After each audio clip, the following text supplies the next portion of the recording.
প্রয়োজন ফুরাইয়া গেলে মানুষ আল্লাহকেই ভুলে যায় আর আপনাকে মনে রাখবে। আপনি তো সামান্য মানুষ।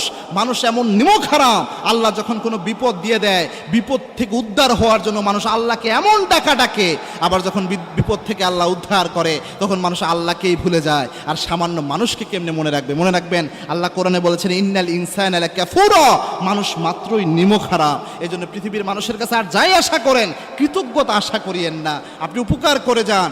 আল্লাহর হাবিব জানিয়েছেন যে ব্যক্তি অন্য মানুষের কল্যাণ করে ওই ব্যক্তির কল্যাণের দায়িত্ব আল্লাহ নিজ হাতে নিয়ে নেয়।